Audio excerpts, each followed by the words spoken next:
Magandang araw! Handa ka na bang maging bahagi ng masaya, nagkakaisa at produktibong Grade 10 family? Halina at alamin ang isa sa mga pulisiya na aming ipinatutupad. Ang I, You, We Care ay naglalayong gabayan ang bawat miyembro ng Grade 10. Ito ay nakatuon sa apat na pagpapahalaga na nakapaloob sa bawat letra. C for character, A for academics, R for resources, and E for excellence. Tungo sa isang makabuluhan, matiwasay at masayang pagsasamahan at paglago ng buong Grade 10 family alinsunod sa katatayuan ng paaralan bilang sentro ng kahusayan sa lalawigan. Character, pagpapahalaga sa sarili at pagkatao. Tandaan ang acronym na makatao. M, makinig. Palaging makinig sa mga guro, otoridad at kapwa mag-aaral upang magkaunawaan. Ugaliing makinig muna ng mabuti bago magbigay reaksyon o tanong. Kaakibat ng maayos na pakikinig ang pag-unawa at pagtugon ng naaayon sa hinihingi ng sitwasyon. Alamin. Magkaroon ng kusa upang alamin ang parehong karapatan at responsibilidad bilang mag-aaral at individual. Maging updated at mapanuri sa mga nangyayari sa loob at labas ng paaralan. Nagsisimula ang pagkatuto sa pagkakaroon ng interes at kaalaman sa mga bagay-bagay. K. Kusain. Ugaliing magkaroon ng kusa sa pangangailangan ng silid-aralan, guro at kapwa mag-aaral. Maging sensitibo sa damdamin ng kapwa bago magsalita, magbigay komento at humusga. Iwasan ang paggawa ng kwento laban sa kapwa, lalo ang pambubuli. Mariing tinututulan ng paaralan ang anumang uri ng pambubuli sa sinuman sa paaralan. A. Aksyonan. Maging alerto sa mga nangyayari sa loob ng silid-aralan. Bigyan ng agarang aksyon ang mga pangyayaring kayang tugunan. Humingi ng tulong sa sinumang awtoridad sa mga pangyayaring hindi inaasahan, lalo na kung emergency. Maging kalmado sa pagharap sa mga di inaasahang pangyayari. T. Tulungan. Ugaliing magtulungan sa mga gawaing pampaaralan, lalo na ang pangangalaga sa silid-aralan at kapaligiran. Iwasang maging pabigat dahil sa pag-iwas o pagtakas sa mga responsibilidad at tungkulin bilang bahagi ng isang klase. Isabuhay ang halaga ng shared responsibility sa loob at labas ng paaralan. A. Agapan. Sikaping maging maagap sa pagpasok at sa pagtugon sa mga gawaing pampaaralan. Ang pagiging punctual ay isang katangiang dapat matutunan sa loob at labas ng paaralan. Hindi lamang upang magawa ng maayos ang mga gawain, kundi rin ipakita ang paggalang at pagrespeto sa mga taong dumadating ng handa at tama sa oras. Maraming benepisyo ang naibibigay ng taong mataas ang pagpapahalaga sa oras. O. Obserbahan. Matutong obserbahan una ang sarili. Subukang mag-reflect sa mga kilos at gawi upang magkaroon ng maayos na relasyon sa kapwa. Huwag mahiyang magtanong o humingi ng tulong kung may kalituhan sa mga personal na nararanasan o naiisip. Tandaan na nagsisimula ang lahat sa sarili, kaya mahalagang magkaroon ng self-awareness upang maunawaan at higit na mapaunlad ang sarili para sa sarili at sa kapwa. Academics, pagpapahalaga sa karunungan. Ano ang acronym na dapat tandaan? Pag-aaral. P. Pukawin. Mahalagang magkaroon ng interes sa anumang gawain. Sa pag-aaral, mahalagang maging handa sa mga pagbabagong darating gaya ng mga bagong kaalaman na may kaakibat na bagong pagsubok. Ngunit, magiging madali ang pag-aaral kung mananatiling buhay ang interes sa lahat ng mga gawain. A. Agapan.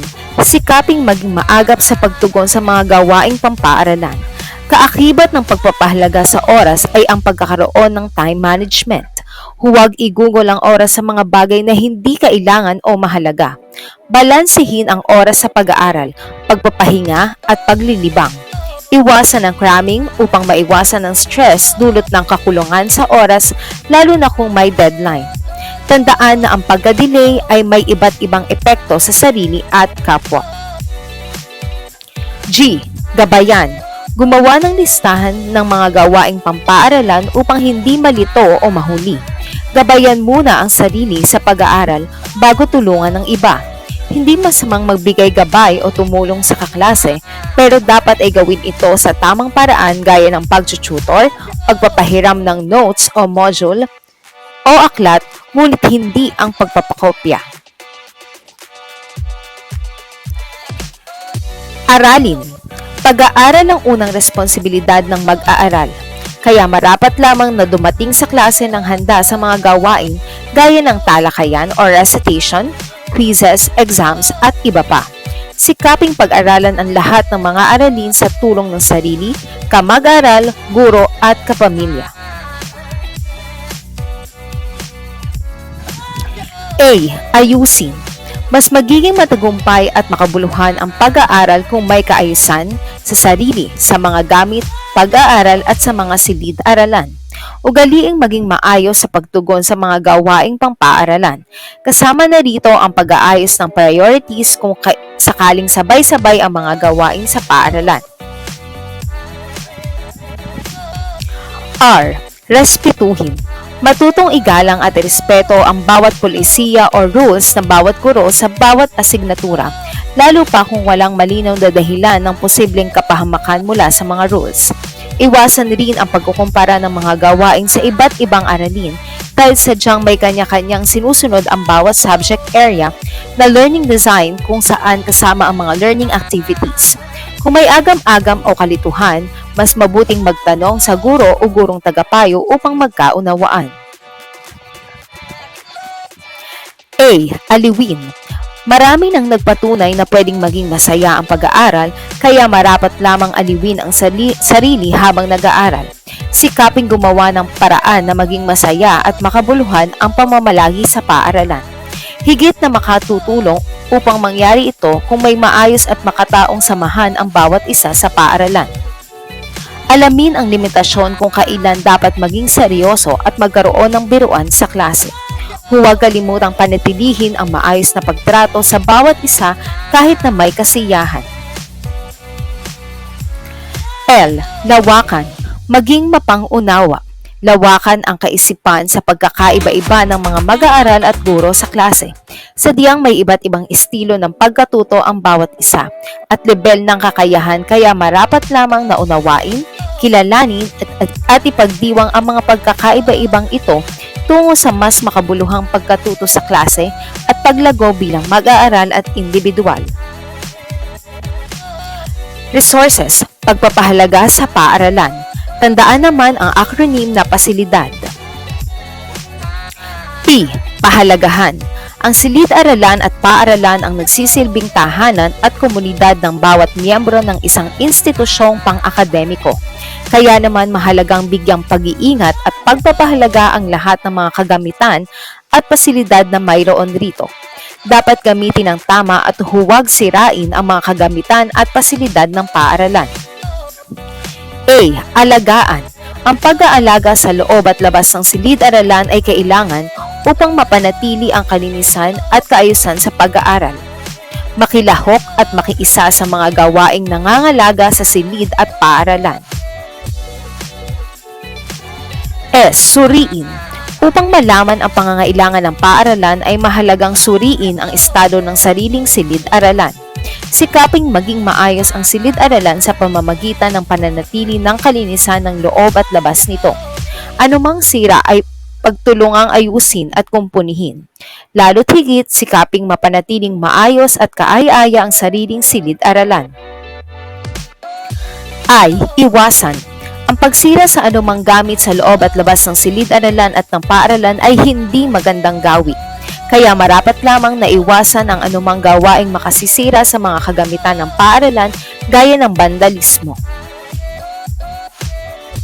L. Linisin. Ang kalinisan ay sisimula sa sarili. Kaya naman marapat lamang na linisin ang loob at labas ng silid-aralan araw-araw, ganun din ang mapanatili ang kalinisan. Upang mangyari ito, dapat lamang iwasan ang pagkakalat at matutong itapon sa tamang basurahan ang mga kalat. Itabi. Upang maging kaaya-aya ang loob ng silid-aralan, dapat lamang itabi o itapon ang mga gamit na hindi na kailangan. Iwasan ang pagtatambak o pag-iiwan ng mga gamit na hindi dapat nasa loob ng silid-aralan. Kung walang tambak sa loob ng silid-aralan ay higit na magiging maaliwalas at maayos ang pag-aaral. Disiplinahin. Bilang mag-aaral, mahalagang magkaroon ng disiplina sa sarili dahil dito nagsisimula ang iba pang pagpapahalaga. Kaya naman, dapat matutong disiplinahin ang sarili upang maging madali ang pagsunod at pagtugon sa iba't ibang panawagan, kautusan o gawain. Ayusin. Mahalagang matutong magkumpuni ng mga simpleng sira sa mga kagamitan sa silid-aralan. O di naman kaya ay agad ipailam ang sira sa gurong tagapayo upang agad matugunan. Pero pinakamaganda pa rin gawin ay ingatan at gamitin ng tama ang mga gamit at pasilidad ng paaralan upang walang pagkukumpuning maganap. Kasama rin dito ang responsableng paggamit ng kuryente at tubig ng silid-aralan at paaralan. Dagdagan. Kung pinagsasawalang bahala ang pagpapahalaga sa mga kagamitan at pasilidad sa paaralan, dapat sikapin na mabago ito ngayong taong panuruan. Kaya naman, dapat dagdagan ang disiplina, pagsunod at pakikiisa upang mapanatili ang kaayusan ng mga silid-aralan at ng paaralan. Excellence, pagpapahalaga sa kahusayan. Kilalanin. Mahalagang kilalanin ang sariling kakayahan, kalakasan at kahinaan. Kasabay ng pagkilala at pagpapaunlad sa sarili ay ang pakikipagkaisa at pakikipag-ugnayan o collaborate para lalong maging makabuluhan ang paglago. Alalahanin. Dapat tandaan na hindi lamang ikaw ang magaling o may alam. Ang tunay na kahusayan ay pagkilala at pagdiriwang ng pagkakaiba-iba. Kaya dapat marunong ang taong makiisa, makipagtulungan at makipag-ugnayan sa kapwa. Hasain. Ang lahat ng kakayahan ay maaari pang malinang kaya dapat lamang nasikaping lalong mapaunlad ang mga talento at galing habang sinisikap ding palakasin ang mga kahinaang taglay. Ugaliin. Lahat ng mabuting gawi lalo patungo sa pagpapaunlad ng sarili at ng kapwa ay dapat inuugali.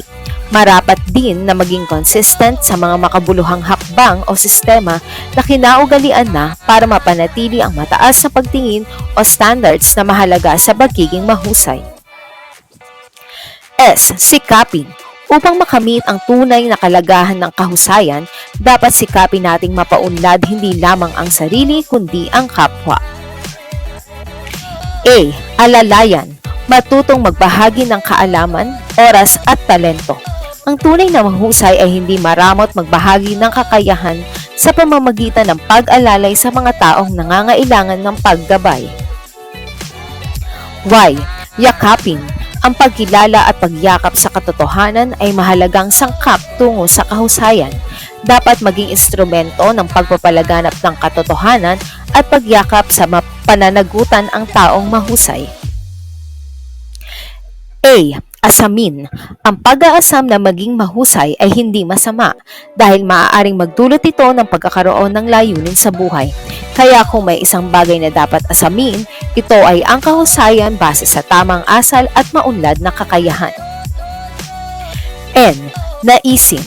Marapat lamang naisin ng sino man ang pagkakaroon ng kahusayan sapagkat ang kahusayan kung lilinangin at gagamitin ng tama ay isang kayamanan tungo sa makabuluhang pag-unlad na nagmumula sa sarili patungo sa kapwa. Kaya naman, tara nang makiisa at tandaan, we care sa Grade 10. Maraming salamat!